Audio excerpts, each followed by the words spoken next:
Seja bem-vindo ao podcast ProPR100. 100 anos de criatividade.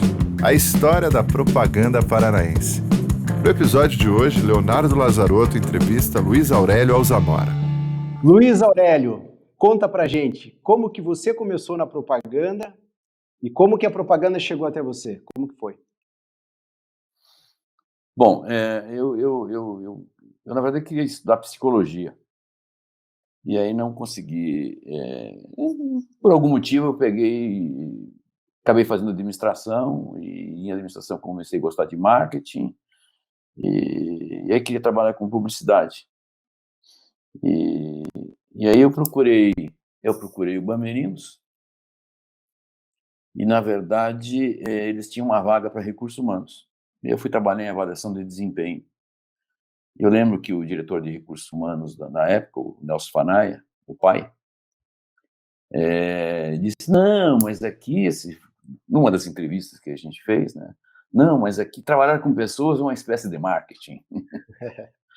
E aí eu fui trabalhar lá um tempo, mas sempre quis trabalhar em área de comunicação.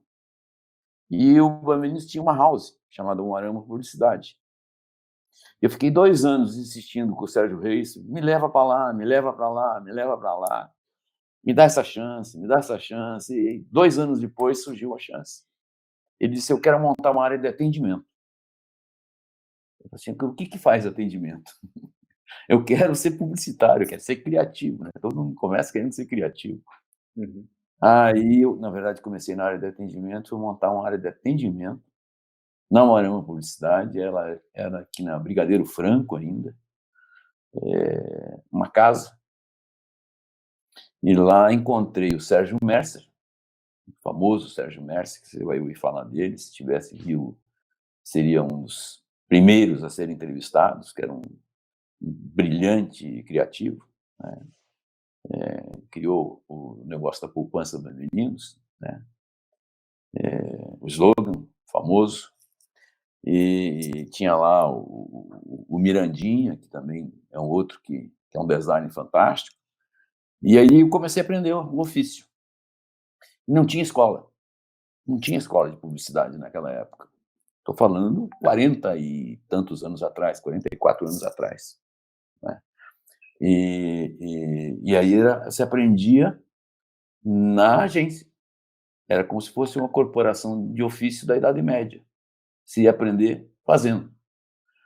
E assim começou minha vida em publicidade, e vendo os anúncios sendo criados, fazendo planejamento e atendimento das contas, porque a gente atendia várias áreas de produto do próprio banco: poupança, seguro, serviços financeiros, enfim. E lá a gente começou. Que ano? Fiquei 2 anos. Que ano? Oi? Tá. Que ano mais ou menos isso? 1976. 76. Então, estava fazendo uma conta aqui, 44 anos atrás. Faz tempinho. Faz tempinho. Mas era assim, era uma turma bacana, era um começo, tinha todas as áreas: produção, mídia, tinha uma área de RTV, já tinha uma área de RTV, mas basicamente, era uma mídia totalmente off, né? Uhum. 100% off, nem se imaginava de ter uma mídia on. E por que que o Bamerinos tinha uma house? Por causa do volume de trabalho? E por que que a house se chamava Umuarama? Uma curiosidade que eu sempre tive. Você Foi sabe foi disso? foi um modelo que quem começou isso foi o Sérgio Reis, né. Sérgio Reis, veio de São Paulo. Ele veio, na verdade, para trabalhar na Olsen Automóveis, Uhum. que tinha a Olsen, acho que tem até hoje. Uhum. E o Olsen o chamou para cuidar de comunicação, relações públicas. O Sérgio, jornalista em relações públicas, veio montar essa área. Ele conheceu o Luiz Antônio Vieira, que era um dos filhos do seu Avelino, e falou assim: não, não, não, você vai trabalhar lá no Bamerinos, eu queria ter uma área dessa. E ele começou a montar essa área. E aí, num determinado momento, ele resolveu montar uma agência da casa para fazer todos os jobs internos: jornais, jornaizinhos, comunicados, enfim, publicidade legal, enfim, ter toda uma estrutura interna. E aí ele que batizou esse nome, de Umuarama. E Umuarama quer dizer, em Tupi-Guarani, reunião de amigos. Olha só. Então, ele falou assim: eu quero reunir os talentos que se tornem amigos e que possam fazer esse tipo de trabalho. E assim surgiu a House do Bamerindos. Eu, quando cheguei lá, nessa primeira vez, eu fui ser o gerente da Umuarama. Esse primeiro gerente da Umuarama era o Sérgio Mercer, que tocava, era o diretor, era o gerente, enfim, essa coisa toda. Tem casos bem interessantes desse período, mas a gente montou a área de atendimento, né? Montou a primeira área de atendimento e planejamento e fazia os planos de campanha, os planos de comunicação e de marketing. Isso funcionou mais ou menos uns 2 anos, aí o Sérgio Reis saiu do Bamerindos e foi para o Bradesco. E aí ficou muito chato trabalhar lá, ficou muito burocrático, ficou muito chato. Aí eu acabei saindo também. Eu acabei saindo e fiquei alguns anos fora e voltei, deixa eu ver que ano que eu voltei para lá. Voltei para lá em 2 anos depois, 78. 78, deixa eu ver. Aí eu tive fora do Bamerindos, eu saí de lá em 74, 78, ficou em contato e gerente de atendimento. Aí eu saí e fui para outro banco. Tive morando na Bahia e tal, eu vou pular esse lado. E aí eu fui recontratado em 87. Pelo Bamerindos. Pelo Bamerindos. Deixa eu ver onde que nós estamos aqui, que eu já perdi você aqui de novo. Aqui. Aí eu voltei em 76, 77. Quando que eu falei? 87. 87, exatamente. E nesse período o banco estava muito mais forte também, né? Muito mais forte, era outro tamanho, era outro tudo e tal. Eu encontrei, foi por acaso também, eu vim passar, eu estava no Banco Econômico, montei lá a área de propaganda e tal. Passei lá muitos anos, a Carla até nasceu lá, minha filha. Uhum. E aí encontrei com o Sérgio Reis num supermercado aqui, fazendo compras, estava ele, a Leonie, a esposa dele. Ele falou: o que você está fazendo aqui? Eu falei assim: eu estou passando o Natal, o Ano Novo aqui e tal, mas eu vou voltar para o Paraná. Aquele estilo Leonardo, assim, Sim. determinado. Mas estou voltando para o Paraná. Aí ele falou assim: você toparia conversar? Eu topo. Ele falou assim: não, é porque eu quero fazer umas mudanças na Umuarama. A Umuarama cresceu muito e eu quero fazer umas mudanças na Umuarama. E a Umuarama já tinha mudado para um predinho lá no Centro Cívico. E depois foi Folha de Londrina e tal, mas tinha mudado para esse predinho. Ele falou assim: eu estou querendo fazer umas mudanças aqui e estou precisando de alguém para tocar o Umuarama. Eu já tinha tido uma carreira fora, nesses 10 anos que fiquei fora, e fui para Bahia, fui para São Paulo, fui para Minas, deu uma boa circulada. Uhum. Eu quero você de volta. Eu falei: tá bom. Aí eu voltei, já tinha uma estrutura mais bem montada. Tinha muita gente? Puxa, não vou lembrar agora números, mas acho que tinha umas 20, 25 pessoas, que para a época, né, era bem parruda. Era grande. E aí, porque tinha toda uma parte de comunicação interna que era muito forte do Bamerindos, né? Uhum. Tinha jornalzinho, tinha revista, tinha um jornal para fora, tinha jornal para dentro, ponto de encontro, enfim, tinham vários veículos internos. Tinha TV Bamerindos, né? A TV foi depois, foi eu que montei. Ah, foi depois? Foi, Eu achei que já existia nesse período. Foi depois da minha volta. Então, aí, eu sei que a gente conversou, deu certo, né? Ele tinha já uma equipe lá trabalhando, não vou lembrar o nome de todo mundo, evidentemente. Mas aí eu queria trazer uma criação que fosse diferente, fosse uma criação que fosse avançada no tempo. Eu queria... O Sérgio Reis sempre valorizou muito as artes, eu falei assim: eu vou procurar uma pessoa. A primeira pessoa que eu procurei para trabalhar na criação foi o Paulo Leminski.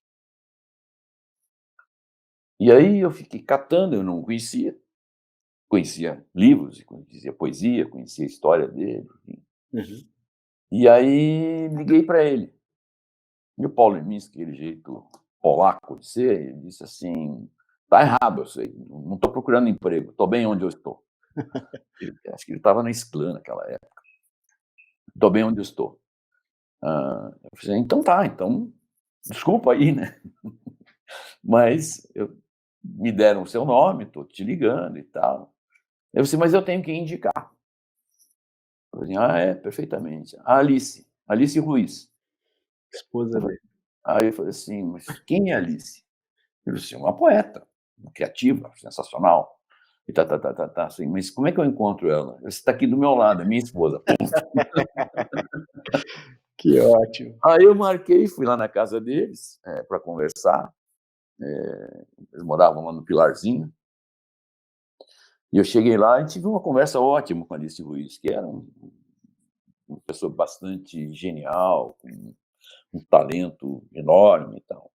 Aí eu consegui contratar a Alice para ser diretora de criação. Foi a minha primeira diretora de criação lá. E eu falei assim, eu preciso montar um time. Aí ele falou assim, então nós vamos falar com o Retamoso. E eu conheci o Retamoso. O Retamoso estava em Porto Alegre e a gente trouxe ele de volta. E é um genial, né? Genial até hoje, enfim. Uhum. Aí eu falei assim, bom, a gente precisa de agora mais gente, né? Trazer mais gente e tal. Aí a gente conheceu o Solda. Aí trouxemos o Solda. Aí do Solda veio o Cezinha Marquezine. Depois aí veio aquela turma toda. Eu costumava dizer, não sei se você chegou a ler um autor chamado Hermann Hesse, que foi muito famoso na época, ele escreveu o Lobo da Estepe. E no Lobo da Estepe tem o Circo dos Mágicos. Né? O Circo dos Loucos, o Circo dos Mágicos. Era o Circo dos Loucos. Era o Circo dos Loucos. Que legal. E aí foi muito sensacional, porque a gente se meteu em artes, festival de teatro, criou anúncios sensacionais, campanhas sensacionais, inventamos milhares e milhares de coisas, né? Fizemos uma revolução dentro do Bamerinos, criamos a TV Bamerinos, criamos anúncios antológicos até hoje, as campanhas de agasalho, demos continuidade aos projetos que já estavam lá. Aliás, um dos méritos nossos na época foi que a gente manteve as coisas boas que tinha, não é daquele que mata tudo e começa tudo de novo, porque eu tenho que mostrar tudo Sim. novo. A gente tocou, acho que durante 7, 8 anos, o Bicho do Paraná. E tem histórias maravilhosas desse trajeto, inclusive o meu convívio com o João Lopes, que eu já conhecia lá de Rolândia. Faleceu semana passada. Exatamente. Um bom amigo, bom amigo. E a gente... O Gente que Faz, que período que foi? O Gente que Faz foi mais tarde dessa minha chegada. Foi bem mais tarde. Depois. E eu conto como é que começou também. Como é que começou o Gordo do Bamerinos, né? O Gordo do Bamerinos é um case maravilhoso, que a gente poderia falar bastante dele. Mas conta do Tony. O Tony Lopes. Que é o Gordo do Bamerinos. Então, eu vou sair da cronologia para a gente já entrar Vai explorando as ideias. Nesse lado, entendeu? Então, a gente teve, primeiro, só para concluir essa parte de pessoal, e isso, o Bamerinos foi muito legal, e o Sérgio Reis dava um belo suporte para a gente tomar essas decisões, a gente formou um timaço. Além dos parceiros, né? O pessoal do estúdio de áudio, o pessoal de cinema, o pessoal de gráfica, a gente tinha gráficas de arte muito bacana, a gente foi patrocinador da revista gráfica durante anos, enfim, a gente teve parceiros muito legais. Né? Então, esse circo tinha um núcleo e ele rodava com os artistas da cidade.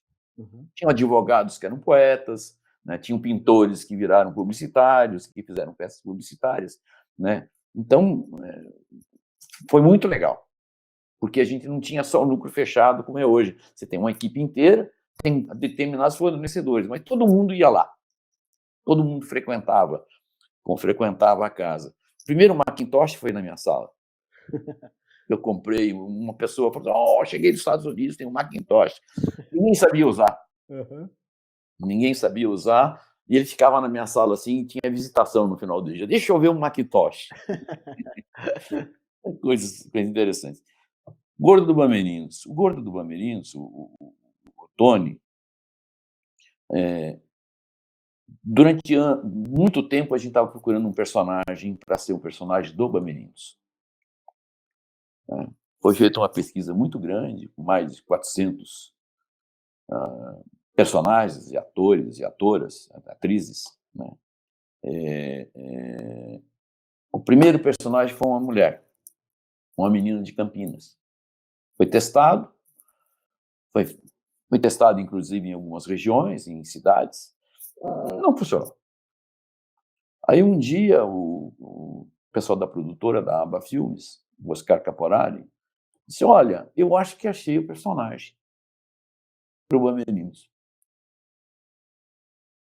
E nós fomos em São Paulo, ele pegou e mostrou.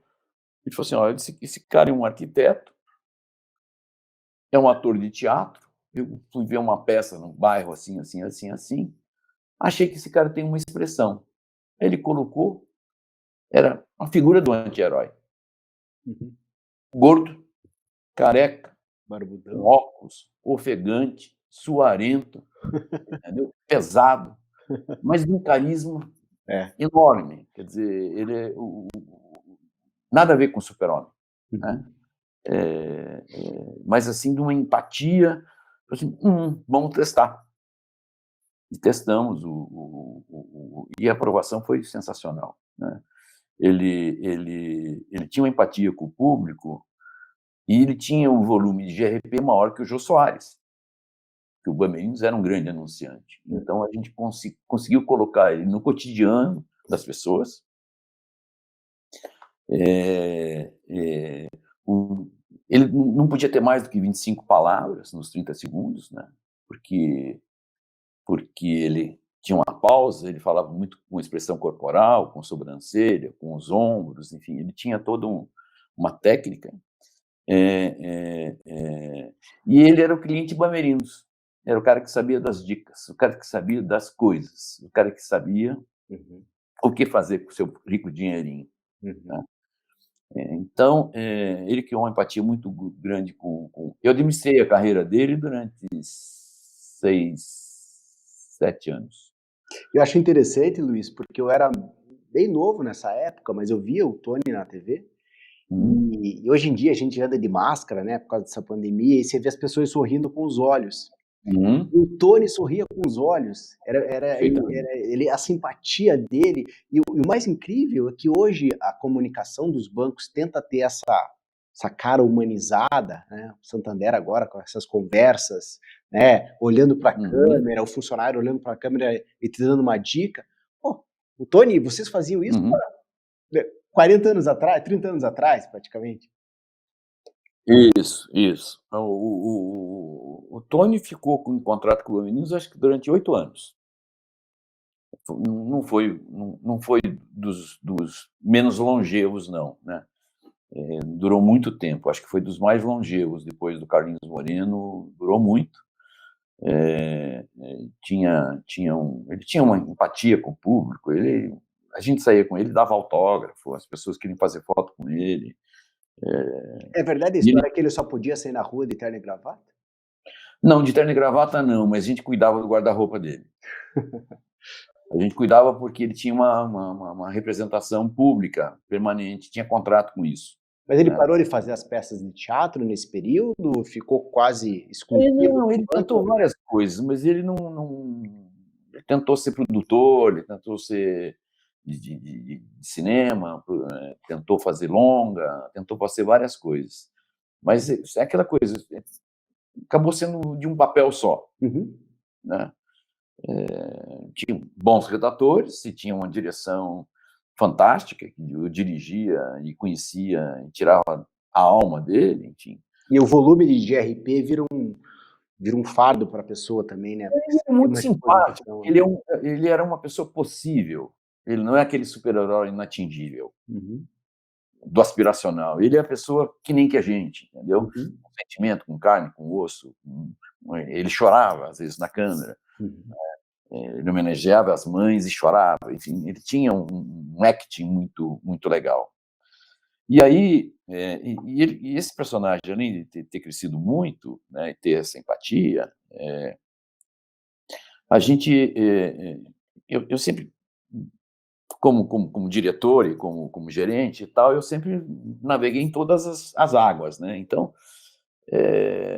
eu uma vez estava assistindo um filme do Hitchcock, que é gordinho, Uhum.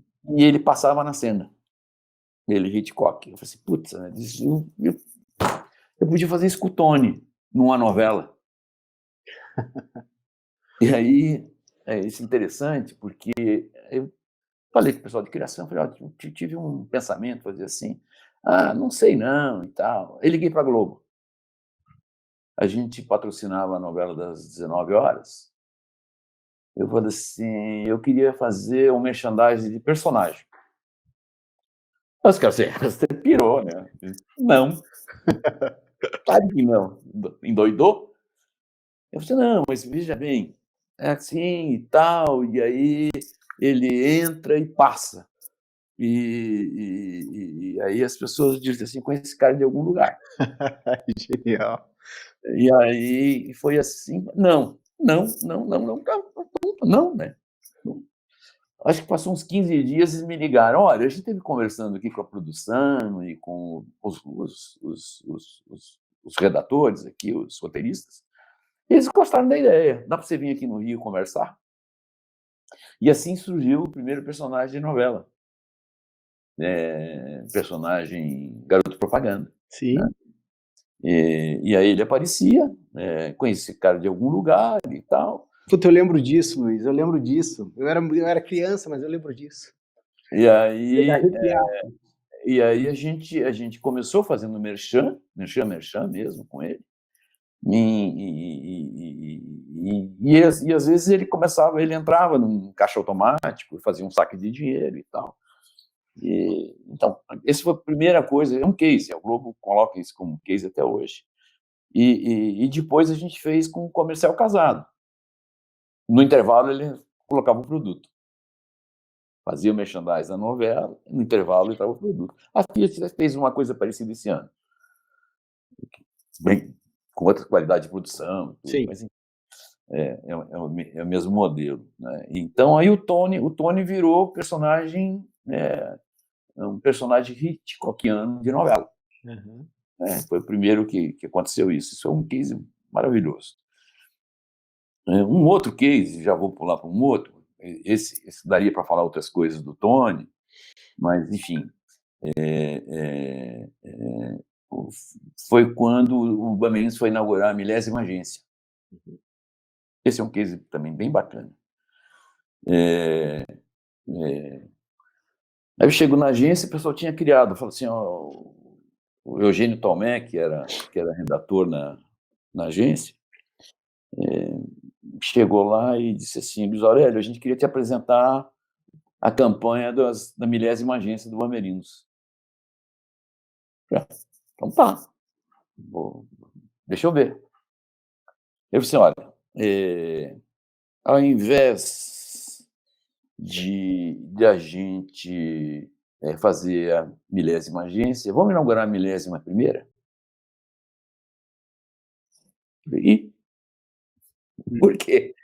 Não, veja bem, a gente tem um garoto propaganda que hoje já é bem famoso, e a gente queria fazer esse filme da 1000ª agência com o Carlinhos Moreno. Como assim? Ele disse, não, ele vai começar falando que tem determinadas qualidades, que tem isso, que faz aquilo e tal. E Multiuso. na própria banquinha, Uhum. na própria bancada que ele fazia e tal. E no final ele fala assim, o que é o Bamerindos, que está inaugurando a 11ª agência. Tem 1001 utilidades, era o Bombril. É o Bombril, desculpe. Me Né? confundi, tá certo. O Bombril que tinha 1001 utilidades. Eu falei assim, caramba, essa ideia dá chabu, essa ideia tá boa. A ideia não dá chabu. Mas temos que vender para o Sérgio Reis. Aí eu falei assim, mas primeiro, para vender para o Sérgio Reis, eu preciso saber se isso é viável ou não, porque eu não vou vender uma coisa que não é viável. Quem que é a agência? Ah, é a W Brasil. Putz, Washington Oliveto. Tá. Aí liguei para o Washington. Falei, o Washington, eu já conhecia de festivais, enfim, super fã dele a vida inteira, né? Papa da profissão. E já conhecia também de outras coisas, e a gente fazia Bamberinos e ele fazia Unibanco, né? Então a gente sempre cruzava nos caminhos. Aí eu falei assim, e ele tinha conta da Bombril. E eu falei assim, liguei e o Washington falou assim, oi, tudo bem, tudo bom, não sei o quê, aquele sotaque de paulistano dele. Eu falei assim, Washington, eu queria contar uma história para você, para ver se a gente põe para frente. Eu falei, você sabe que a gente tem o Gordo Bamberinos e tal. Eu falei, adoro esse personagem, é muito legal. Eu conheço o André Stankovic, que é o diretor, meu amigo. A gente faz Carlinhos Moreno a vida inteira, né? É o meu diretor predileto. Eu falei assim, pois é. Então, ao invés de inaugurar a milésima agência, a gente queria inaugurar a 1001. Aí ele sacou na hora. E eu falei assim, já entendi. Eu falei assim, peraí, deixa eu contar. A gente queria usar o Carlos Moreno para fazer isso. E aí, ele falou, está aprovado. Eu falei, mas deixa eu contar a história. Eu falei, está aprovado. Aí eu falei, mas deixa eu te contar como é que é. Eu falei, não, está aprovado. Eu falei, então tá bom. Então, a ideia é que a gente cede o nosso para fazer o Bombril e você cede o seu para fazer Bamberinos. Eu falei, não está aprovado, eu já te falei que está aprovado. Você não vai falar com o cliente? Eu falei, não, eu que aprovo. Eu falei, então tá bom. Aí ele só falou assim, mas você é um grande filho da puta. Eu falei, por que eu acho? Eu falei assim, porque eu estou indo para a Rússia, que vai ter um evento lá, que eu sou palestrista, que eu vou fazer palestra, não sei o que e tal, e não vou poder tocar esse job. Você vai falar com o Gabriel Zellmeister, que é meu sócio, e vamos tocar junto esse negócio aí. Eu falei, pô, perfeito. Agora preciso vender, por exemplo, para o Sérgio Reis. Para vender para o Sérgio Reis, O Sérgio Reis foi lá na agência, tem uma ideia assim, é diferente, nunca aconteceu, a ideia é fazer assim, a 1001. E eu disse, mas por que a 1001? Mesmas perguntas, né? Porque é assim, e aí e tal. E que, como você sabe, a gente tem o Tony, e a gente queria fazer isso com o Carlinhos Moreno. Aí ele falou assim, o Washington não vai topar. Já topou. Eu falei assim, pois ele já topou. Aí ele falou assim, mas o cara da Bombril não vai topar. Eu conheço ele não vai topar. Ele já topou. E disse, então só me resta fazer, né? E aí a gente fez e foi um sucesso. E o Bukovic gravou os 2 filmes, tanto para Bombril, tanto como Bamberinos, na troca de versão de... Os personagens eram o mesmo diretor, Uhum. o que facilitou muito, né? O mesmo diretor. Então, isso está, inclusive, no YouTube, está fácil de achar esse material. E a repercussão disso, como que foi? Foi sensacional. Foi a primeira troca de garoto propaganda. Depois o Washington trocou com todo mundo. Adotou a ideia, que foi da equipe de criação, nossa, né, da Uarama. Depois ele trocou com Lojas Marisa, ele trocou com o cara da Casas Bahia, né?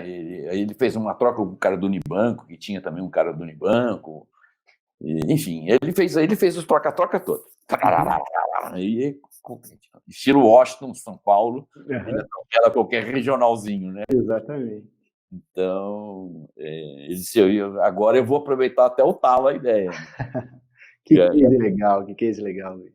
Isso foi muito legal mesmo. E gente que faz? Conta do gente que faz. Sei que foi um pouco... Bom, gente que faz, evidentemente, você já viu aquele filme que a mesma cena é contada por várias pessoas, né? Então, cada um olha da sua perspectiva, cada um olha do seu ângulo, enfim. Eu vou contar do meu, evidentemente. Tem quem coordenou isso com o Sérgio Reis foi o Reinaldo Martinazzo durante um tempo. Depois, quando eu assumi a direção, eu toquei, né? Toquei junto com a equipe. Nós tínhamos a gente vinha fazendo um trabalho primeiro de investigação, que o Moarama acabou tendo uma coisa muito forte dentro do banco, e a gente foi ganhando o banco, porque algumas coisas a gente vai percebendo. Você que viaja muito, você fica com a antena ligada, você sempre tem ideias, né? Uhum. O banco cresceu muito, tinha crescido muito, e aí começou a ter fila. 40 minutos de espera em fila para ser atendido num banco, né? E outros problemas. Cresceu demais. Fez a conta remunerada, a gente fez o lançamento da conta remunerada, foi uma enxurrada de clientes dentro do banco, né? Um banco simpático, um banco humanizado, um banco da terra, um banco da nossa terra, né? Um banco humano, coisa difícil, né? Um banco humano. Isso sempre foi uma postura de direção mesmo do Sérgio Reis. E aí nós estávamos procurando alguns caminhos, aí eu fui para uma viagem que eu fui para Paris, entrei no McDonald's, na Champs-Élysées, e tinha um pré-atendimento de fila. Você já viu, né? O cara vem pergunta o que você vai pedir, já faz o pedido antes, né? Hoje você tem até terminais, mas naquela época era um atendente mesmo, que já vinha com uma bolsinha, já fazia o troco, você vai pagar como? Você dava o dinheiro, já fazia o troco, então ele fazia um pré-atendimento, então você já ganhava um tempo na fila, quando chegava no caixa, o teu pedido já estava lá, né? Isso foi uma coisa. E outra coisa que eu vi, foi numa viagem para Miami, foi alugar um carro na Alamos e tinha uma fila, e na fila tinha uma TV. Tá? E foi aí que surgiu a TV Bamerinos, tá? Aí eu posso entrar depois nesse capítulo. Então, nisto, a gente tinha um raciocínio assim: se todos os bancos são iguais, o que faz a diferença? O que faz a diferença são as pessoas. É gente que faz a diferença. Tá? Isso estava em todo o racional. E aí foi a campanha do cliente em primeiro lugar. Bamerinos, o cliente em primeiro lugar, é gente que faz a diferença. O Sérgio Reis, com toda a sua leitura, a sua sagacidade, ele sempre se incomodou com o telejornalismo no Brasil e com o jornalismo de um modo geral. Notícia ruim aparece muito, notícia boa, não. Se o cachorro morde o dono, não é notícia, mas se o dono morde o cachorro, é notícia, né? Então, é a desgraça, é o sangue, é o roubo, é a sacanagem. Então, isso é sempre primeira página de qualquer noticiário, em qualquer meio, enfim. Assim, a gente precisa ter notícia boa. Tem muita coisa boa acontecendo no país. Tem muita gente fazendo coisa muito boa em prol do país, em prol da nação, das pessoas, né? Então, aí, da cabeça do Sérgio Reis, surgiu a criação desse material. E aí ele batizou gente, ele tirou, é gente que faz a diferença, é gente que faz, né? Dentro desse racional. E aí ele fez essa composição, ele era um pouco Steve Jobs, de montar as coisas, entendeu? Isso é mérito do Sérgio Reis. E aí ele sacou, ele falou assim: bom, eu preciso testar um modelo para isso, contar essas histórias de gente que fazem a diferença na vida das outras pessoas. E aí, a primeira série era uma série de 25 minutos, que era um programa de televisão, praticamente, né, com intervalos, inclusive, e que foi testado na Bandeirantes, Rede Bandeirantes. Foi testado durante um tempo. Não deu certo. Aí esse foi se pensando como que ia ser modelado isso. Eu não participei diretamente disso, estou te contando a história, tá? Isso foi uma coisa que foi acontecendo meio lateralmente, meio paralelo, meio diretamente o Sérgio Reis com os fornecedores da época. E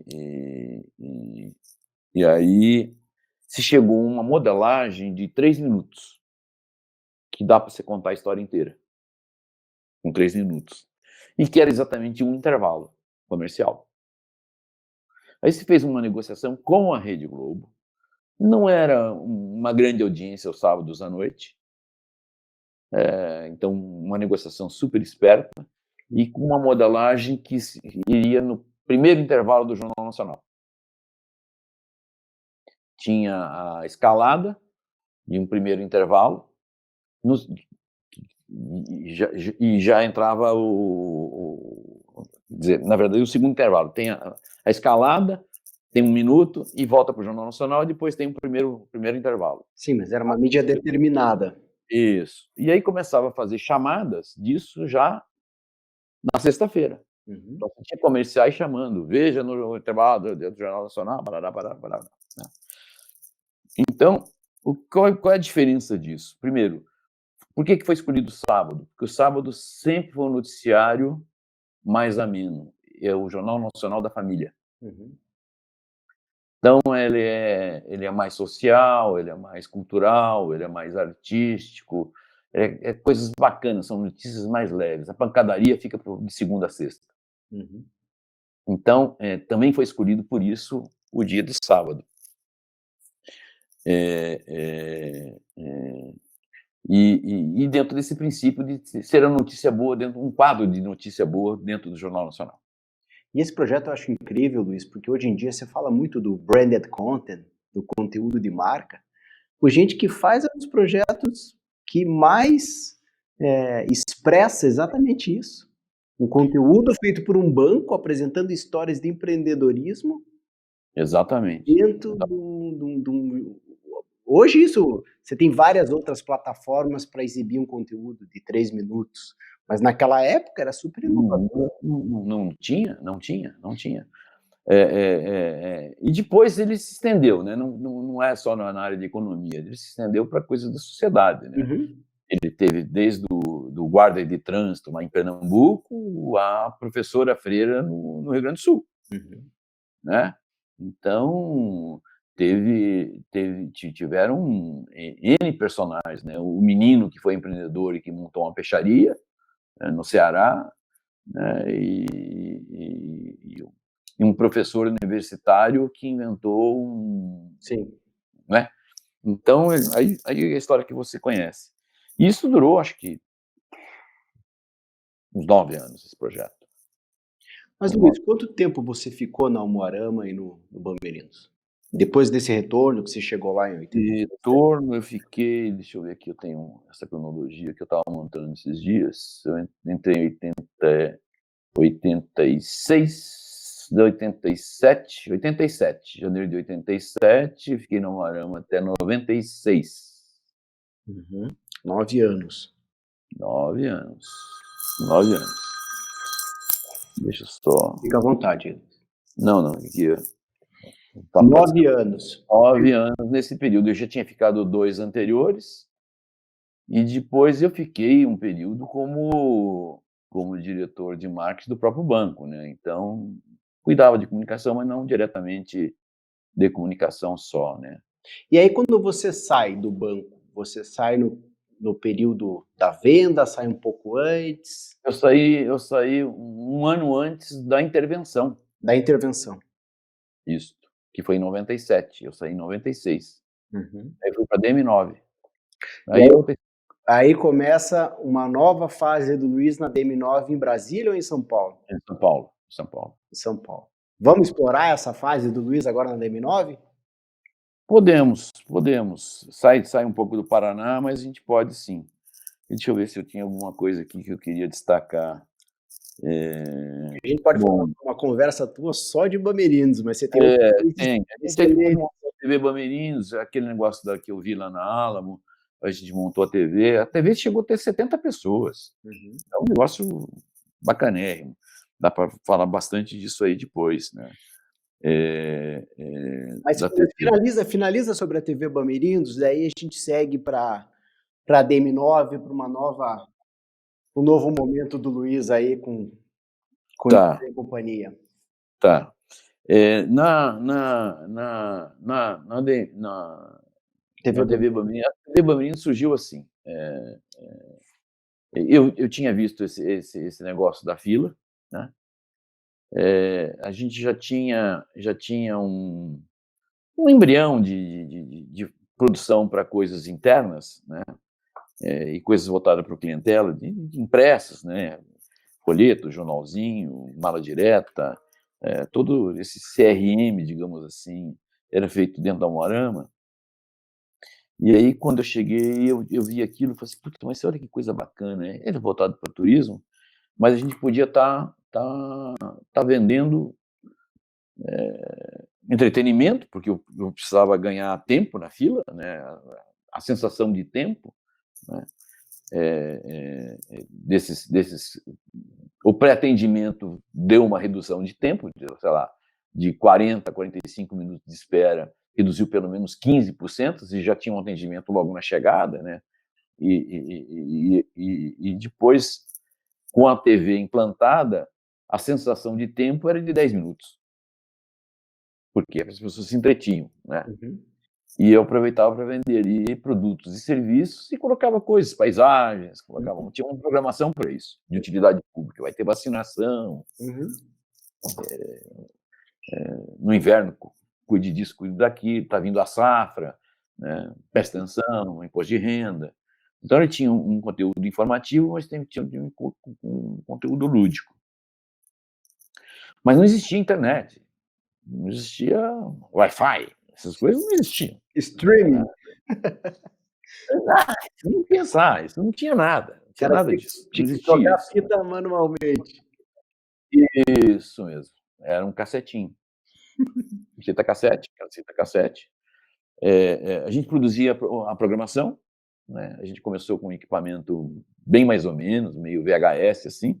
Depois é que, quando a coisa deu certo, que a gente ampliou para as beta, Uhum. aqueles antigos rolão, enfim, aquelas coisas todas.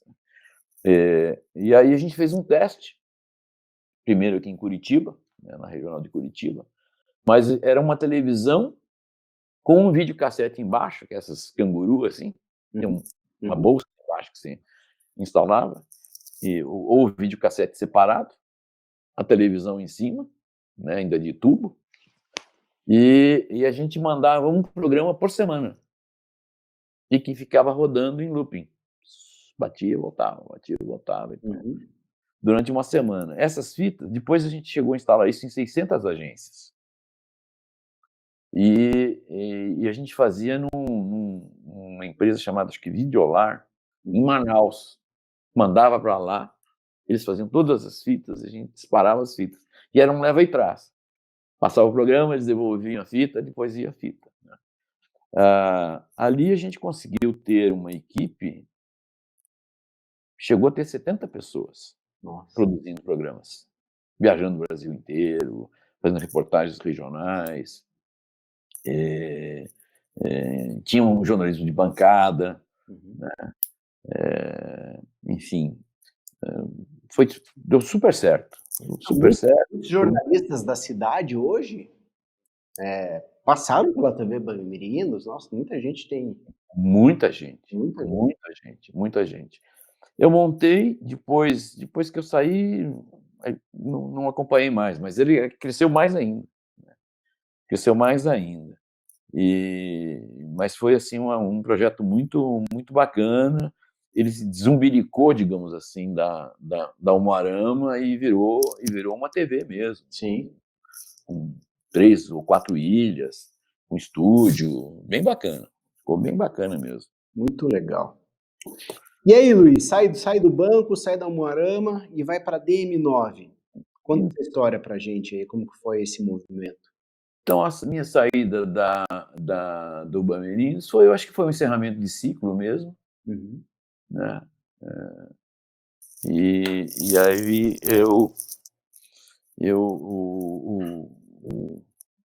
tinha um publicitário chamado Geraldo Walter, Uhum. que foi um marqueteiro do Fernando Henrique, e eles estavam montando uma divisão da DM9. Eu já conhecia o Nizam e o sócio dele, o Guga Valente, lá da Bahia. Eu os conheci na Bahia, porque eu trabalhei na Bahia, morei na Bahia muitos anos e tal. E eu até dizia assim, trate bem seu estagiário, que amanhã ele pode ser seu patrão. O Guga Valente foi meu estagiário lá na Bahia. Sério? E aí foi meu estagiário e sempre foi um cara muito ligado a business. Uhum. E ele trabalhou com planejamento lá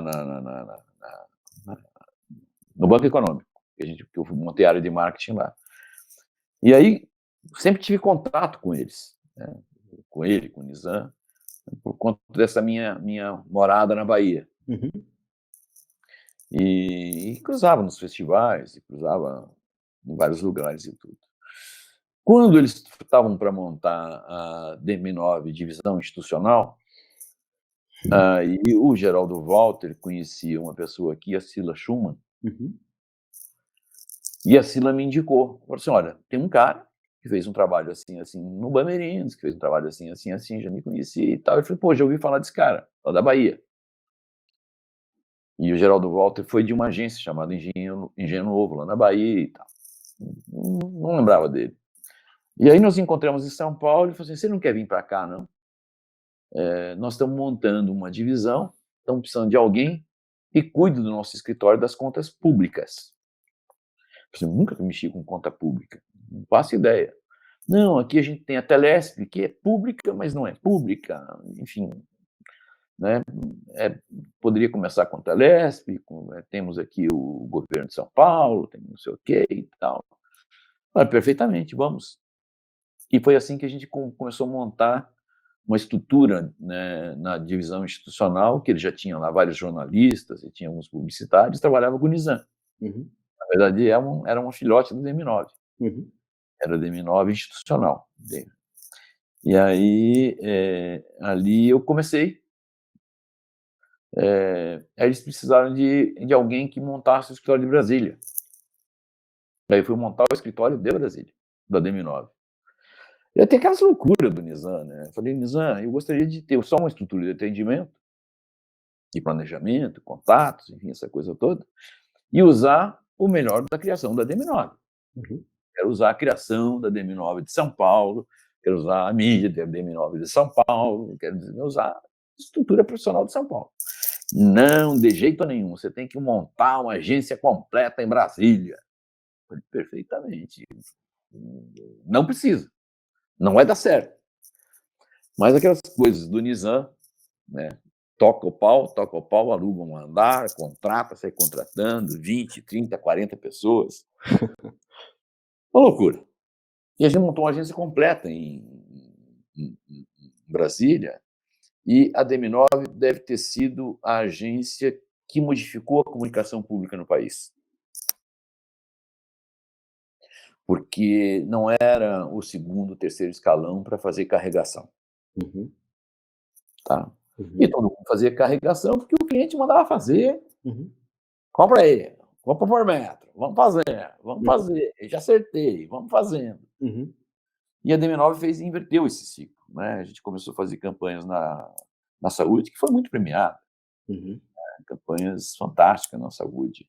Uhum. E o governo modificou o parâmetro, né? O próprio Nizam falou assim, vou mostrar como é que se cria e como é que se ganha prêmio com conta pública. E quis provar isso e provou isso, né? Então, nós fizemos campanhas da primeira agência reguladora, fizemos todas as campanhas de vacinação. Campanha de vacinação tem coisas fantásticas, de cobertura vacinal, bater 110% da meta. Como é que bate 110% da meta? Alguém errou os números, né? Aí você vai descobrir que vacinou gente de fora da faixa e vacinou gente de toda a fronteira. Né? Então, está mais do que a meta. Uhum. Coisa que não estava prevista.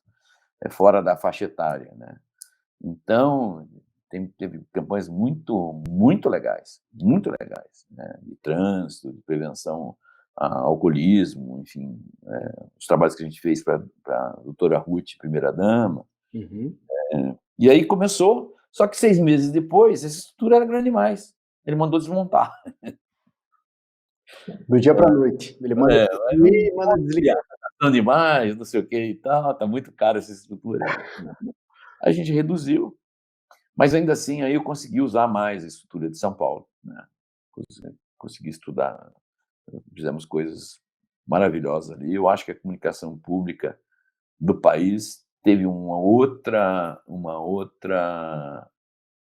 foi uma inflexão criativa muito importante, muito importante. Para o mercado, para a expansão, as verbas eram muito pequenas, e aí a DM9 sabia usar muito melhor a mídia, né? Dar uma efetividade maior com os orçamentos, maior assertividade e efetividade do uso do recurso público. Foi um período muito rico para a comunicação pública do país, né? E o próprio Fernando Henrique, nessa época, que era o presidente, ele tinha esse cuidado também de utilizar a comunicação como um serviço para a sociedade, né? Tinha. O cara que cuidava disso era o Geraldo Walter. Esse era o marqueteiro que Trabalhou cuidava, na campanha também, né? Junto com ele. que fez a campanha eleitoral dele, inclusive, as primeiras, né? Uhum. O Geraldão morreu muito cedo, morreu com 44 anos, morreu com câncer devastador, mas era um cara genial também, assim, nível Nizam. Uhum. Pena que viveu pouco. Uhum. Talentoso, culto, uma pessoa muito importante. Para você ter uma ideia,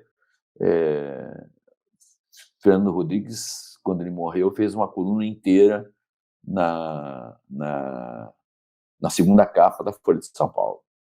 Foi um cara importante da comunicação pública, muito importante. Séria, né? Comunicação séria, centrada, de utilidade pública, né? E aí você fica de 96 a 2000 da DM9? Foi isso? Nossa, eu fiquei mais tempo. Eu fui e voltei. Aí DM9, entre 96 a 2000, depois eu voltei mais um período para lá. Mas nesse período de 96 a 2000 você sai, mas essa saída você vem para Master. Tem um período que eu vim para Master, mas E eu aí? fiquei na Master pouco, viu? Eu fiquei pouco, porque tive um acidente de moto, não vou entrar nisso, e aí eu acabei não ficando. Uhum. E quando eu voltei, eu fui para Master, inclusive, para poder... eles queriam alguém na área de operações, e eu disse pro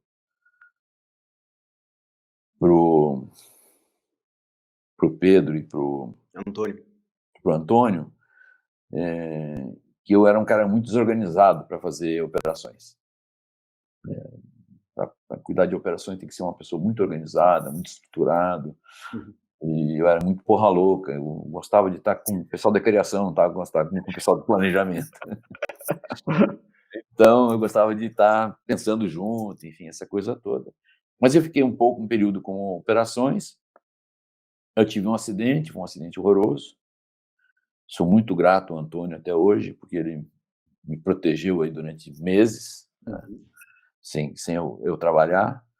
E aí, quando eu estava voltando a trabalhar pela Master, eu fui fazer uma reunião ainda de muletas em Brasília.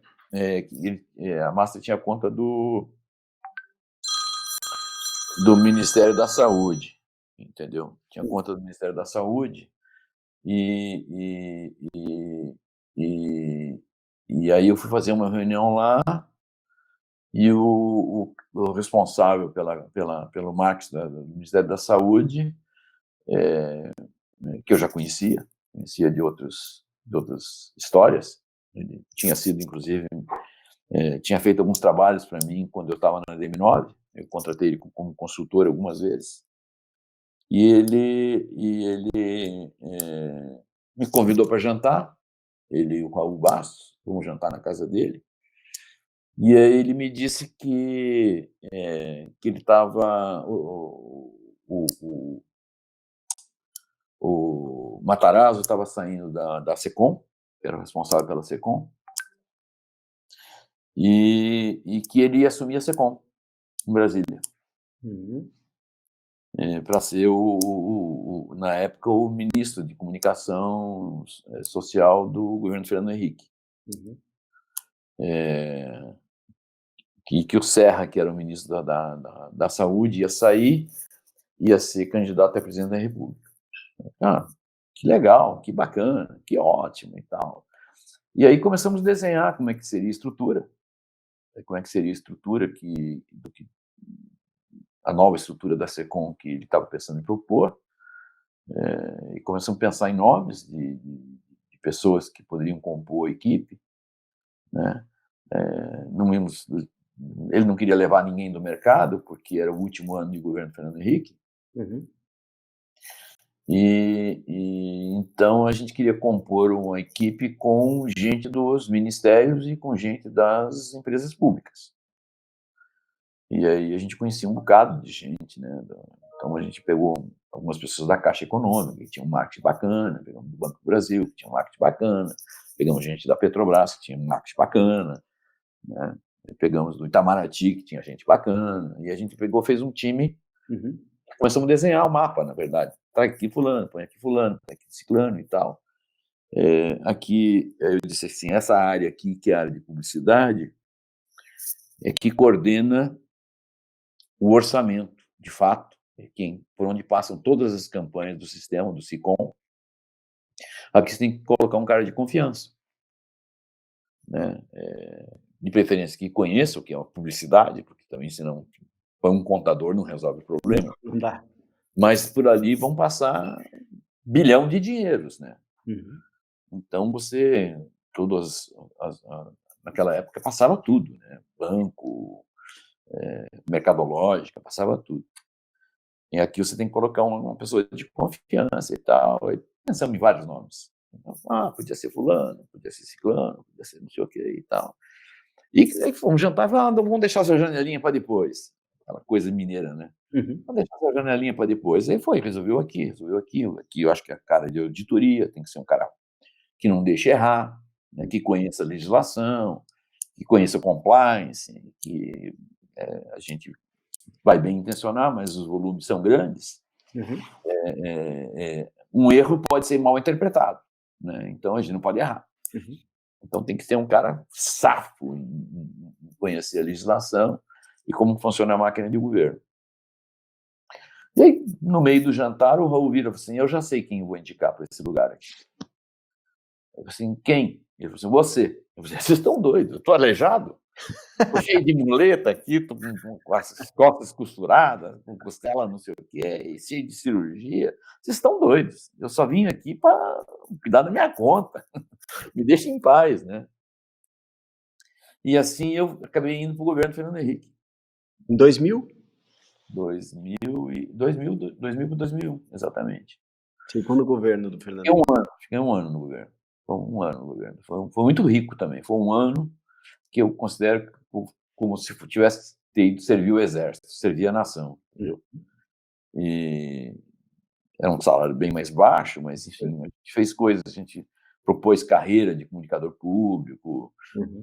a gente montou um sistema de controle, uma torre de controle da publicidade pública federal, fantástico, está até hoje lá, a base, né, está até hoje lá, com controle de tudo que acontecia, onde acontecia, eu sabia exatamente quanto eram as agências, qual era a verba, o que estava em todos os lugares, a gente montou um sistema fantástico disso. Uhum.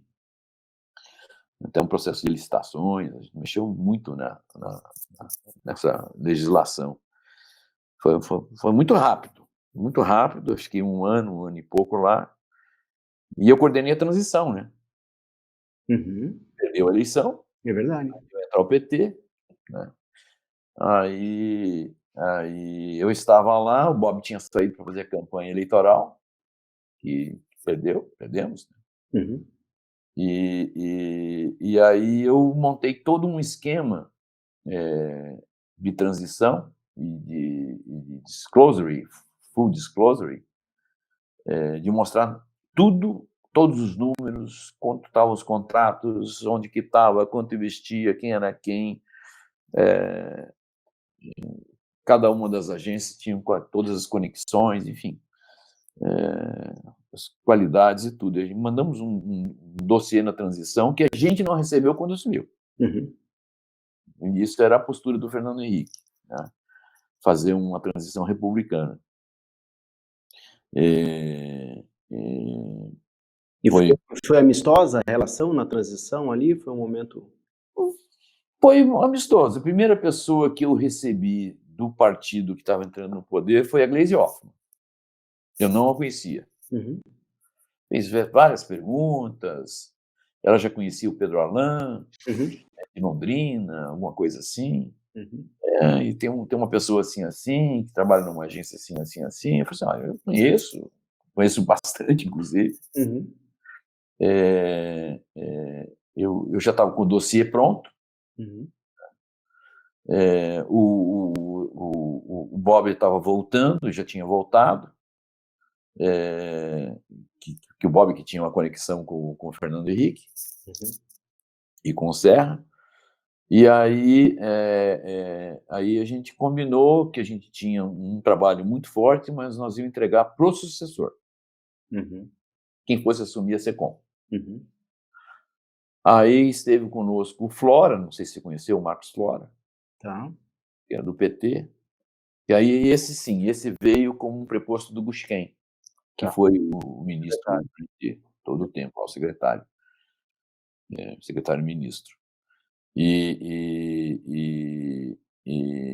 E aí, com o Flora e com o Gushiken, a gente fez a transição. A gente passou para eles, né, tudo, como é que funcionava. Eu fui convidado para ficar mais um tempo, pelo trabalho técnico que a gente sempre prezou fazer, né, e pela forma com que a gente estava entregando, passando o bastão, Uhum. né. E aí eu disse para o Flora, eu lembro até as palavras, assim: "Ô Flora, não dá, não vai dar certo isso. Vocês sempre vão achar que eu sou um tucano, e os meus amigos tucanos vão me chamar de traíra. Então, isso não vai dar certo. Eu volto aqui quantas vezes vocês precisarem, fico o tempo que vocês precisarem, tudo, mas isso não vai dar certo." Eu voltei lá várias vezes, inclusive, para poder até dar uma consultoria lá na época. Mas, de fato, foi uma decisão acertada, enfim, Não tinha como ficar. não dava para ser, apesar de eu ter certeza que eu poderia ter contribuído muito, Com certeza. muito pela experiência lá. Mas daí você passa o bastão, Luiz, e segue destino. Não, aí eu segui, aí o Petrônio Correia me chamou para assumir o SEMP, Uhum, a diretoria do SEMP. Ele era o presidente e tinha um diretor executivo, uhum, que estava lá muitos anos com ele, um gaúcho, uhum, super competente e tal. E eu tinha assumido uma pequena quarentena quando saí do governo, por uhum. conta própria. Mas aí o Petrônio gostou de umas atitudes que a gente teve na implantação da PUP, da Publicidade de Utilidade Pública. Uhum. Ele e o pessoal tinha um diretor institucional da Globo, vai fugir o nome agora, que a gente teve uma atuação muito forte na implantação da PUP, em uma negociação com o mercado, Não era o né. Evandro Guimarães? Não, não, ele ficava no Rio de Janeiro, em São Paulo. O Evandro ficava em Brasília. Uhum. Eu já lembro o nome dele. É um advogado, acho que já está aposentado. Muito, muito competente, tudo e tal. E aí o mercado estava resistindo demais a aceitar a PUP. É. E aí eu, na reunião, usei a caneta pesada do governo e disse o seguinte: olha, eu quero fazer um acordo com o mercado. Estou pedindo uma coisa que é absolutamente razoável, né? Com um critério que seja bastante razoável para publicidade de utilidade pública verdadeira, e não loas a político da vez. Que teria um desconto teria um Um de- preço diferenciado para compra de mídia por ser uma publicidade de utilidade pública, né? Exatamente. E aí o mercado estava resistindo, a gente se reuniu lá com todas as entidades em São Paulo. Não, não, não. Eu falei assim, bom, aquela coisa grossa, Érica, português misturado com espanhol. Uhum. Olha, tudo bem, eu não vou entrar nesse embate com vocês, acho que vocês estão resistindo, eu vou usar a mão forte do governo e vamos fazer um decreto. Simples assim, Uhum. né? Vamos instituir isso e quem entrar faz, quem não entrar, quem não fizer não entra. Não, mas espera aí e tal. Aí saiu um acordo, né? Saiu o acordo e eles gostaram desse meu posicionamento e a condução que eu fiz nessa época. E queriam alguém para representar o mercado no SEMP. E eu acabei indo trabalhar com o Petrônio no SEMP para ser o diretor regional, que hoje está lá o Caio, né? Uhum. Que faz um belíssimo trabalho. É, é, e hoje o Caio é o presidente, inclusive, né? Mas na época ele foi diretor, entrou como diretor geral. E aí eu acabei indo para lá, nós montamos todo aquele sistema de controle também da publicidade Uhum. pública, lá Uhum. dentro do SEMP. Uhum. Mas eu fiquei 3, 4 meses. Aí eu falei assim, olha, é muito legal, é muito honroso cuidar do setor, mas essa atividade para-sindical não é o meu negócio, ainda gostaria de ser publicitário mais uns anos. Você estava com gás ainda para Você ainda tem algum escrever job ainda. para queimar nessa área, né? Aí eu saí de lá. Foi quando vim, foi quando, foi quando vim para Master, de novo. Não, acho que você vai daí para você sai Aí de eu vou lá para e Minas. Acho que eu vou para lá, saio de lá e vou para Minas. vai para Tom Comunicação.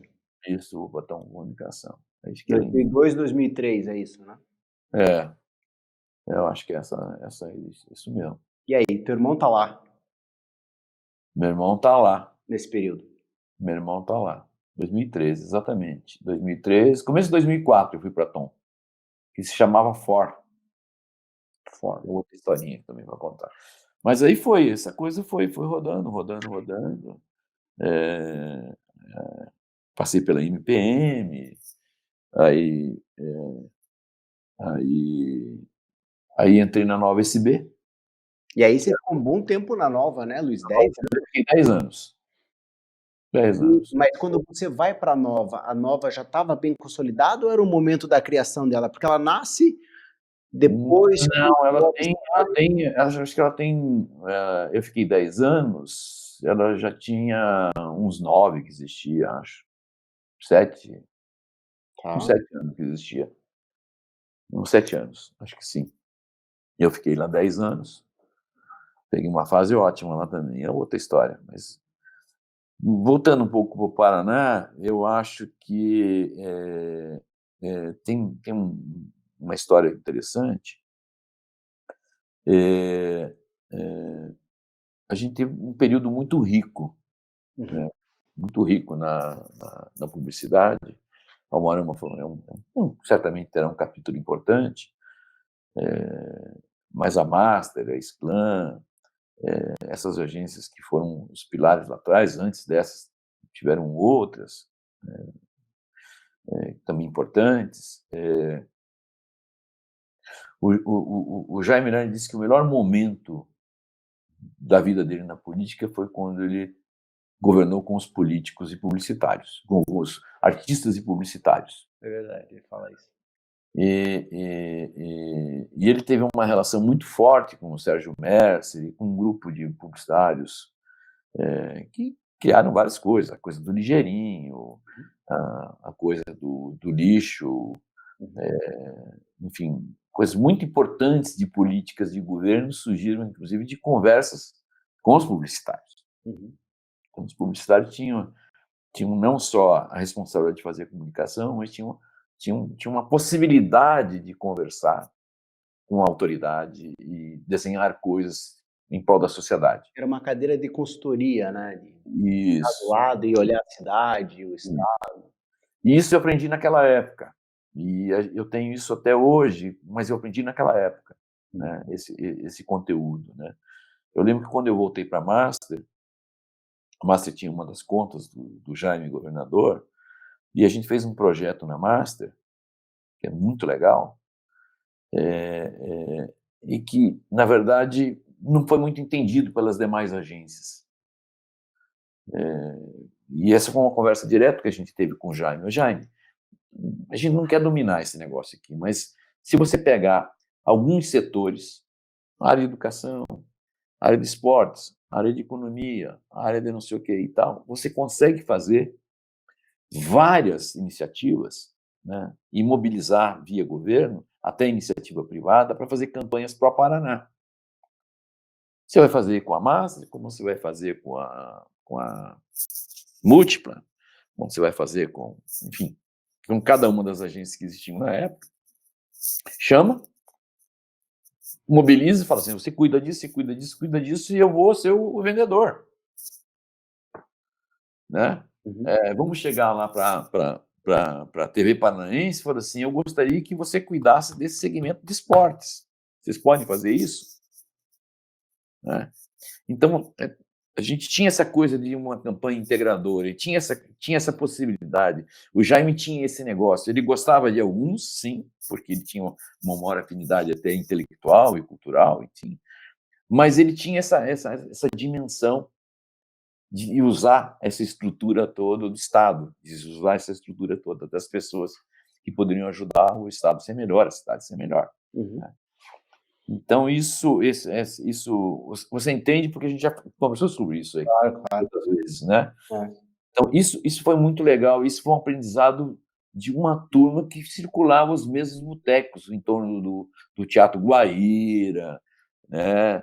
Que é a turma do Teatro do Paiol. Mas aí você Enfim, entrou num tema interessante, Luiz, para a gente explorar também.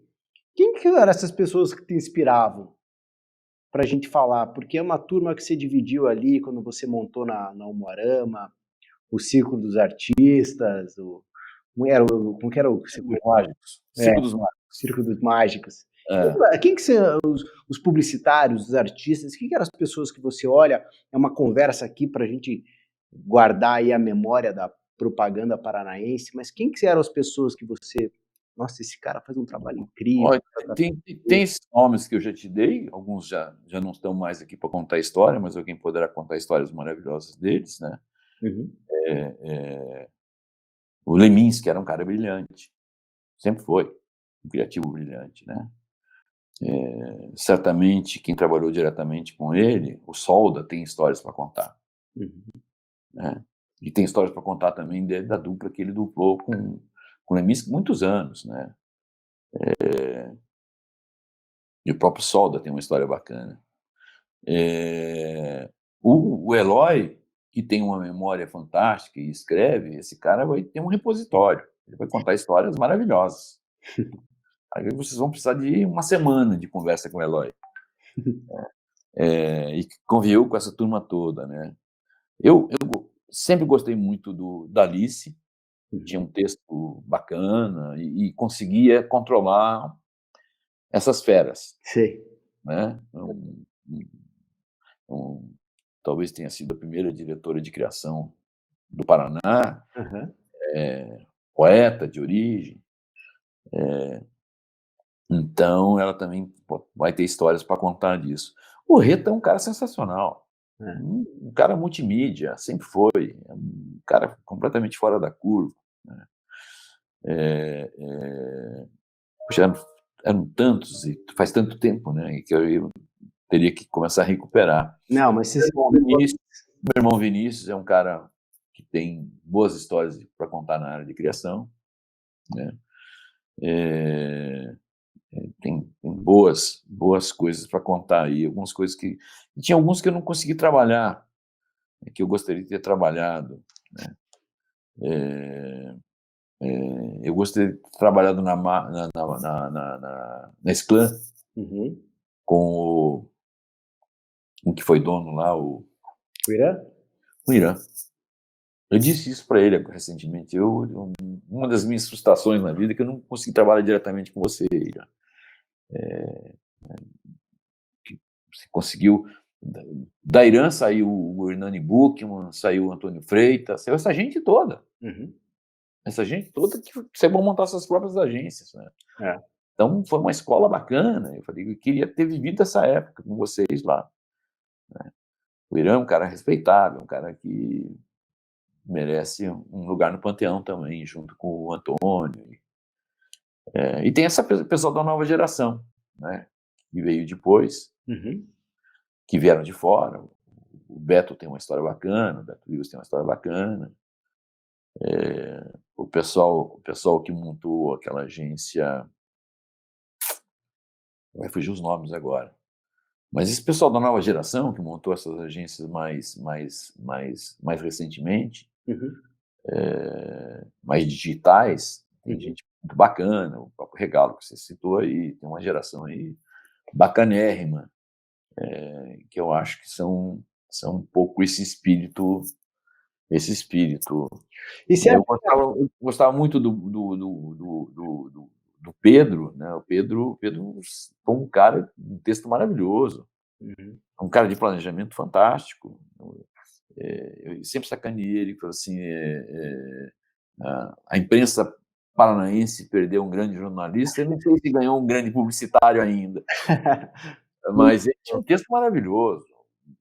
Pedro sempre foi um cara bem genial, né? Então, o Marcelo Romaniewski, no planejamento, eu sempre gostei muito do trabalho dele.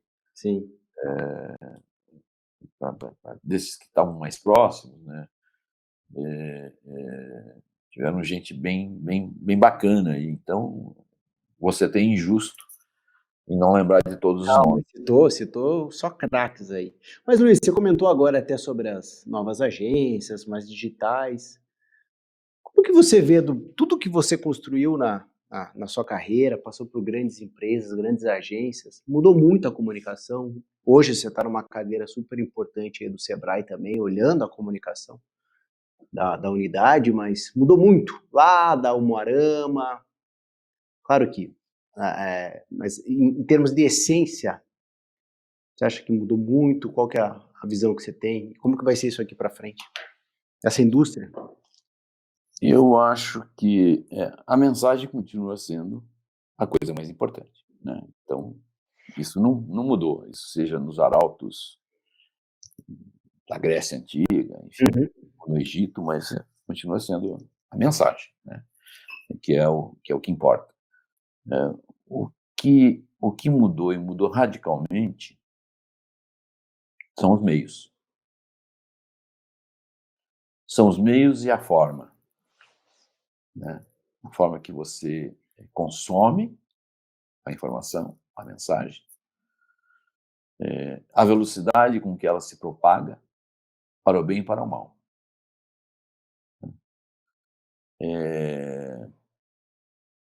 Eu faz algum tempo que eu não pego um veículo impresso na minha mão. A exceção de dentista e salão de beleza, eu não, nem banca de revista eu entro mais. Aliás, eu entrei para comprar um manual de violão. Que é difícil de se achar, inclusive. Em qualquer lugar que você acha. Os veículos impressos, de um modo geral, né, já era. Fica velho. É velho. Ou é para você ter um livro que é bom de você ler no papel, ainda é, e é bom de ler o jornal de domingo no papel. Né? É bom folhear, enfim, é bom. Eu tenho esse hábito ainda, de sujar as mãos, enfim. Mas não existe mais isso. Desde que eu cheguei no Sebrae, eu tenho dito o seguinte: nós temos que radicalizar o digital. A nossa comunicação é totalmente digital. Nosso jornalismo tem que ser 4.0, 5.0. Não é mais o mesmo formato, não é a mesma velocidade, não é o mesmo jeito de fazer. Ele é multiplataforma e ele é muito rápido, na ida e na volta. E mais, é quase que num outro nível de ser colaborativo, de ter interatividade. As respostas são muito rápidas para o bem e para o mal. Citaria N casos aqui rapidamente a respeito disso. Então, no nosso caso lá, que é uma empresa muito conhecida por ser de educação, mas com uma interseção com a sociedade, talvez dessas instituições, que mais seja transversal, porque a gente trabalha com comércio, indústria, serviços e agro, e governos municipais, que a gente dá suporte a muitas prefeituras do Brasil afora, na coisa da gestão, na coisa de políticas públicas, né? A gente já falou sobre isso, Uhum. para você ter ambiente de negócios mais friendly, Uhum. mas você tem um conjunto de habilitação, nós temos 17 milhões de micro, pequenas empresas e mês, e a gente só consegue atender 2 milhões e 600 mil CNPJs. Uhum. E só conseguimos fazer 11 milhões, 12 milhões de atendimentos por ano. E só vamos conseguir escalabilidade se for digital. Uhum. E isto a gente já percebeu antes da Covid, né?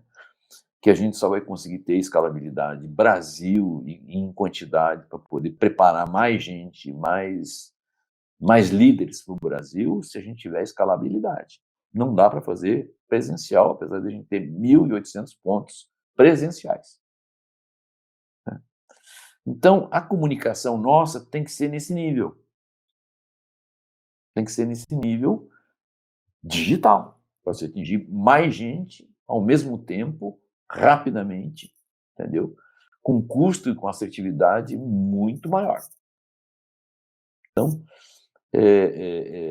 mudou completamente o jeito de você se comunicar nas mais diversas telas, Uhum. né? Nós estamos falando do computador, mas tem todas as outras telas, tablets, enfim, essa coisa toda. E isto está em geral. Você tem os grandes veículos, as grandes corporações de informação de veículos, mas você tem um volume, não vou nem entrar aqui na discussão dos fake news, que está na moda falar, Uhum.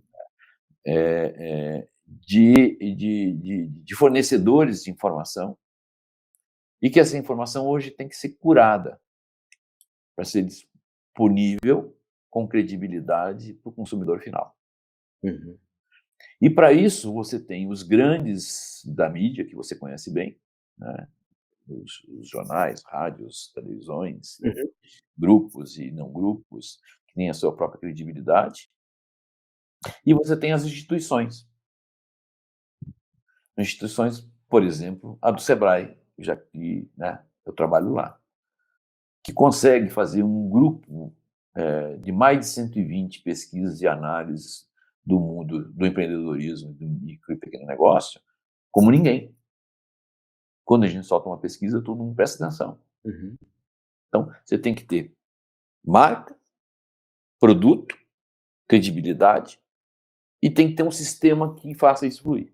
Uhum. Para Escala. chegar na sociedade, você tem escala, né? Então, você tem que aprender a usar os veículos de grande audiência, sejam eles uma televisão, que é o nosso caso, sejam eles os grandes portais, Uhum. né? Então, você tem que usar iniciativas como essa dos 40 jornais, Uhum. que é digital, acima de tudo. Uhum. É um produto digital, Exatamente. né? Então, praticamente não existe mais o papel. Então, você tem que aprender a usar esses mecanismos, né? E tem que aprender e usar melhor, né? Por isso que você tem uma Mirum aqui em Curitiba, no Paraná, com, sei lá, disseram que tinha 400 funcionários, 300 funcionários, Uhum. né? Que é um outro modelo de comunicação, enfim, Uhum.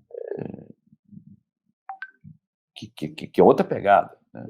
Você vai visitar hoje a Liu Lara, né? A Liu Lara tem 300 funcionários em São Paulo. E você vê as plataformas digitais dele, parece bolsa de valores, parece operador de bolsa, Exatamente.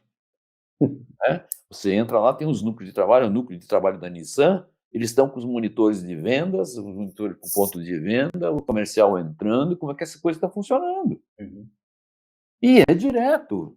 E o comercial é mais ou menos, eu costumo dar um exemplo assim, se você tem um rebanho e a vaca não produz leite, vai para corte. não produz filhote, vai para corte. A mesma coisa que ser um comercial, você produz 10 comerciais, 8 não funcionou, vai para corte, 2 funcionou, é esse que vai brilhar. Uhum. Então é outra dinâmica, é outra velocidade. É. E, não vou me estender, mas a gente tem problemas com mídia programática, Sim, muitos.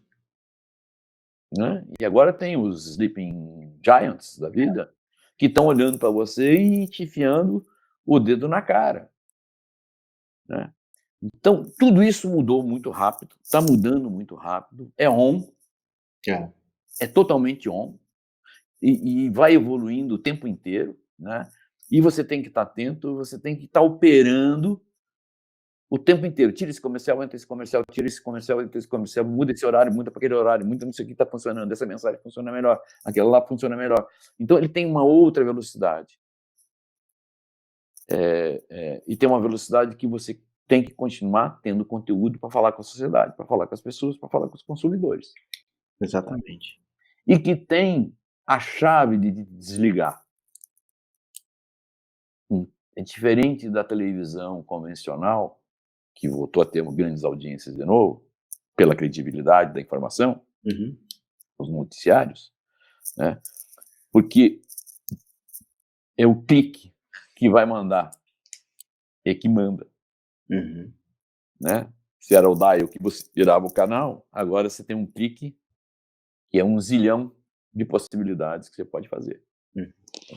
Então a comunicação mudou, nós estamos há uns 7 meses buscando uma radicalização total na nossa comunicação, na forma de comunicar, no uso dos veículos. Montei uma área de BI só para fazer esse tipo de análise, e estamos montando um esquema super esperto com software e coisas para a gente poder entender qual é essa dinâmica, e como é que a gente aproveita, e como é que a gente está presente, em que momento tem que estar presente, em que momento que tem que sair. Não entrar em determinadas discussões, entrar em outras, com certeza, né? Então, isso faz com que você esteja, e você conhece bem isso, muito mais presente na hora certa para quem deva receber a mensagem. É quase 1 para 1. Uhum. Né? Então, eu preciso falar com o Leonardo. E aí eu vou falar com o Leonardo, e vou cercar o Leonardo, e o Leonardo, na medida, para ele também não ficar com o saco cheio da minha imagem, da minha marca. É. Né? Então, é muito importante essa mudança, ela está em processo, né? Está em processo. Agências como a Mirum, hoje ninguém pode ficar fora disso. Uhum. Algumas agências não morreram ainda, porque tem um processo inercial, mas não faz mais sentido. Uhum. Não faz mais sentido, né? Você vai ver as agências de ponta hoje, elas são uma agência 100% digital. E são agências consagradas, que já estão há 100 e tantos anos no mercado, e hoje você vai visitá-las, elas são 100% digital. Não tem mais, não tem mais jeito. A ideia nasce já no digital Já nasce no digital. e vai se transformando de vez. Eu tive uma reunião com o pessoal da CNN, aqui do Brasil, e a gente já nasceu digital. Uhum. Você assiste a CNN de onde você quiser, no formato que você quiser, a hora que você quiser. Né? Então, e é on demand também. Você assiste quando puder. Né? Então, eu não posso falar isso publicamente, mas eu raramente tenho acompanhado os veículos normais, eu acompanho todos eles aqui. Sim. Você faz a tua grade. A hora que você quiser. E agora tem 3 ou 4 Netflix diferentes, entendeu? Então também não tem mais isso. Então você não tem só o Netflix mais, você já tem outras opções, né? Poxa, Luiz, mas olha só, a gente conversou aqui mais de 1h30 quase sobre a história da propaganda, e você é um personagem dessa história fundamental para a gente ter esse registro aqui desse papo, dos cases que você dividiu, pelas empresas que você passou. Então, o mais interessante, o mais bacana é que você viveu um período da publicidade cercado de artistas brilhantes e continua hoje atuando na propaganda, de uma forma ou de outra, no marketing, já com toda essa inovação tecnológica que essa área hoje precisa permear de uma forma brilhante, com total atuação. E você traz isso que você construiu lá no Almoarama, no Bamerindos, na DM9, e você aplica esse conhecimento olhando para toda a tecnologia que tem hoje. Então, o Luiz aí, mais vivo do que nunca. O Paulo Vítola, que a gente conversou aqui, e ele falou, pô, se eu fiz tudo isso nesses 100 anos, imagina o que eu vou fazer nos próximos 100. É verdade. Eu quero ver o que o Luiz também vai fazer nos próximos 100, que ele já está com o olhar lá na frente. A gente gosta muito da profissão, então acho que tem muito potencial, tem muita coisa para fazer ainda. Mas eu que agradeço a lembrança, tá? A equipe toda. Fico muito feliz de estar participando e ter participado dessa história. Eu acho que sou muito agradecido porque eu tive essas oportunidades, né, de conviver com tantos talentos e estou muito feliz de participar um pouco desse. Conte comigo. Nessas conversas a gente encontrou muito a palavra gratidão, que é um setor que tem muita gratidão, porque as pessoas se ajudaram muito. E quem gosta de propaganda gosta de gente. Quem gosta de gente gosta de história. Então esse encontro aqui da gente gravar e ouvir e ter isso registrado é uma delícia. E obrigado pelo que você fez pela propaganda, pela história da criatividade no Paraná. Esse registro aqui foi muito rico e parabéns, Luiz, parabéns pela sua história. Obrigado a você também. Tá? Que você fez. Tá bom, querido? Obrigado a você também, tá? Um abraço na turma aí. Valeu, Luiz. Tchau. O podcast Próprio R100 agradece sua audiência e te convida para conhecer outras histórias de quem faz parte da história da propaganda paranaense através do site www.propr100.com.br. Obrigado e até breve.